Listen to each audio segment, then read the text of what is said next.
Shalom, Bapak Ibu dan saudara-saudari yang terkasih. Jumpa lagi dalam Sikat Sabda Iman Katolik, Jumat pekan kelima dalam masa Prapaskah 8 April 2022. Bacaan dari Injil Yohanes bab 10 ayat 31 sampai 42. Marilah kita siapkan hati dan pikiran kita untuk mendengarkan sabda Tuhan. Semoga Tuhan beserta kita, sekarang dan selama-lamanya. Inilah Injil suci menurut Yohanes. Dimuliakanlah Tuhan. Sekali peristiwa, orang-orang Yahudi mau melempari Yesus dengan batu. Tetapi kata Yesus kepada mereka, "Banyak pekerjaan baik yang berasal dari Bapa-Ku kuperlihatkan kepadamu. Manakah di antaranya yang menyebabkan kamu mau melempari Aku dengan batu?" Jawab orang-orang Yahudi itu, "Bukan karena suatu perbuatan baik, maka kami mau melempari engkau, melainkan karena engkau menghujat Allah. Dan karena engkau menyamakan dirimu dengan Allah, meskipun engkau hanya seorang manusia." Kata Yesus kepada mereka, "Tidakkah ada tertulis dalam kitab Tauratmu, Aku telah berfirman, kamu adalah Allah? Padahal kitab suci tidak dapat dibatalkan. Maka jikalau mereka kepada siapa firman itu disampaikan disebut Allah, masihkah kamu berkata kepada Dia yang dikuduskan oleh Bapa dan yang telah diutusnya ke dalam dunia, engkau menghujat Allah, karena Aku telah berkata, Aku anak Allah? Jika Aku tidak melakukan pekerjaan-pekerjaan Bapa-Ku, janganlah kamu percaya kepadaku.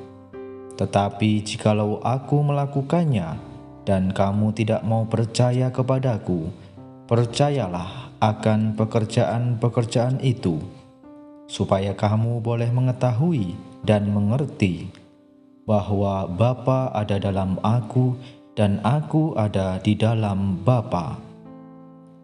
Sekali lagi mereka mencoba menangkap Yesus, tetapi Ia luput dari tangan mereka.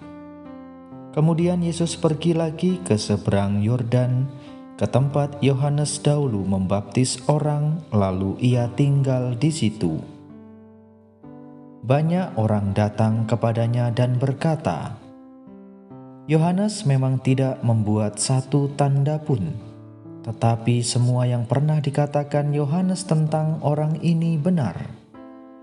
Dan banyak orang di situ percaya kepadanya. Demikianlah sabda Tuhan. Terpujilah Kristus.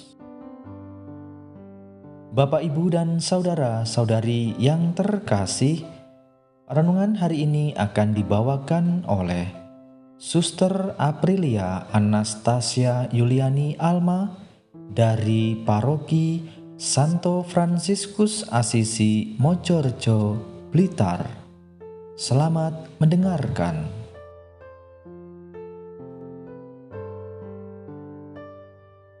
Selamat pagi, Bapak, Ibu, dan saudara-saudariku yang dikasihi Tuhan.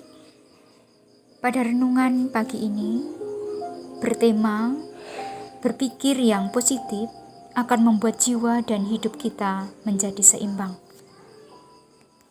Saudara-saudariku yang dikasihi oleh Tuhan, detik-detik peristiwa yang sangat menyedihkan sedang menanti Yesus.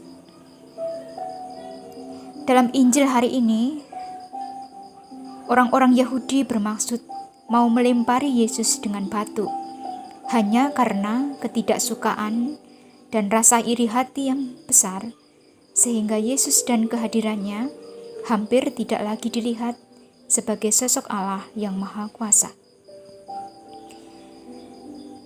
Saudara-saudari yang terkasih, sikap iri dan dengki yang bercokol di hati orang-orang Farisi adalah cermin bahwa mereka telah gagal dalam melihat sisi positif yang ada dalam dirinya, sehingga mereka pun kesulitan untuk melihat dan menemukan sisi positif dari Yesus yang sedang dihadapinya. Kisah ini adalah pengalaman yang aktual, yang hingga saat ini masih bisa terjadi, baik pada kita maupun pada kebanyakan orang pada umumnya. Saudara-saudariku yang dikasihi Tuhan, sifat iri dan dengki memang sifat yang tergolong mudah menjangkiti hati kita.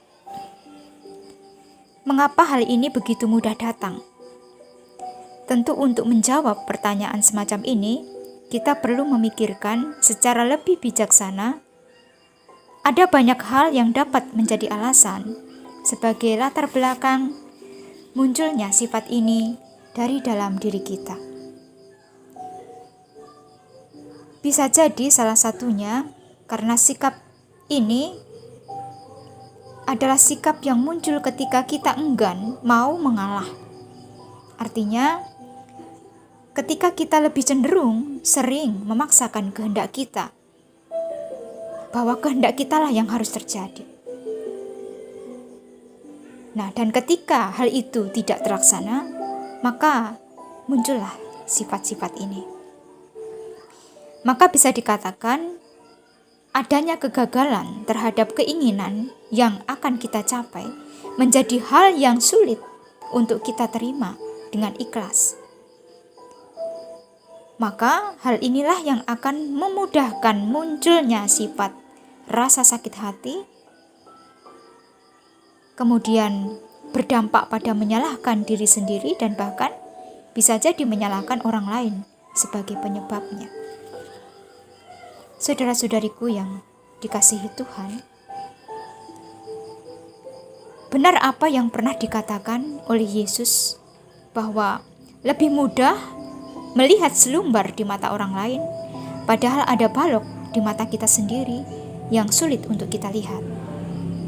Itu berarti mudah bagi kita untuk melihat kekurangan orang lain ketimbang mencari sisi positif atau kebaikan-kebaikan yang kita miliki atau yang Tuhan sudah anugerahkan kepada kita sendiri. Kesulitan inilah yang akan menyebabkan hati dan mata kita menjadi gelap. Jika hati dan mata kita gelap, ditambah pikiran kita yang tidak pernah jernih, terang, selamanya kita pun akan selalu kesulitan untuk menemukan kebaikan yang kita miliki, apalagi menemukan kebaikan orang lain di sekitar kita. Maka jangan heran jika hal ini yang kemudian kerap kali mampu menjerumuskan kita kepada perbuatan-perbuatan yang jahat, baik untuk diri kita sendiri maupun untuk orang lain. Saudara-saudariku yang dikasihi Tuhan,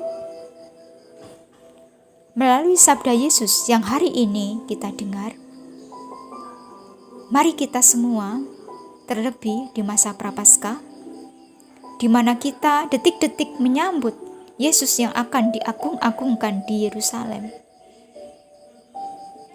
kita wajib membuka hati kita. Selain itu, kita menyadari betul bahwa Yesus itu sungguh utusan Allah, dan kesaksian melalui perbuatan-perbuatan baiknya yang pernah tertulis di dalam kitab suci dan juga pernah disaksikan oleh para rasul pengikutnya, itu adalah benar. Jika dalam hal ini atau selama masa Prapaskah ini, hati kita masih sering terisi dengan hal-hal yang bersifat negatif, maka tugas kita bersama untuk melawannya. Sifat negatif itu akan lemah jika kita lebih mengutamakan perbuatan-perbuatan yang baik dan lebih mengutamakan pemikiran atau berpikir ke arah yang benar. Mari kita sadari bahwa Allah pasti akan membuka jalan bagi kita bila kita selalu berpikir dan bertindak secara baik dan benar. Saya yakin hal ini memang tidak semudah seperti yang saya katakan. Bahkan saya sendiri juga memperjuangkannya. Maka para saudara-saudariku yang dikasihi Tuhan, marilah kita belajar memperjuangkan secara bersama-sama hal-hal yang positif yang seharusnya kita tanamkan di dalam pikiran kita. Dengan cara itulah, maka hidup kita, jiwa kita akan menjadikan kita sebagai manusia yang seimbang dan sempurna. Sempurna bukan hanya fisiknya, tapi sempurna baik secara lahir maupun secara batinnya. Jika kita tidak pernah putus asa dalam memperjuangkannya, maka percaya bahwa berkat Allah akan senantiasa melimpah dalam hidup kita.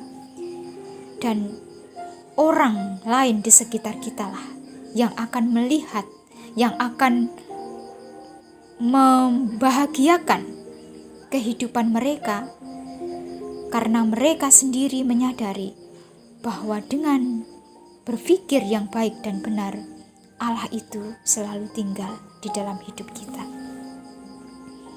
Saudara-saudariku, umat Allah yang dikasihi Tuhan, marilah sekali lagi kita pusatkan hati kita.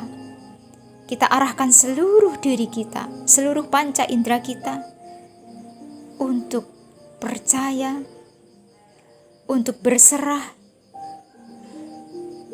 untuk berpasrah kepada Allah sebagai Sang Sumber Hikmat. Kita mohonkan hal ini agar Tuhan senantiasa membuka jalan bagi usaha kita bersama. Membuka jalan jika kita memiliki niat baik yang sama. Biarpun kita lemah, biarpun kita sering jatuh dalam dosa, namun kita bangkit lagi. Kita kembali lagi kepada jalan yang benar.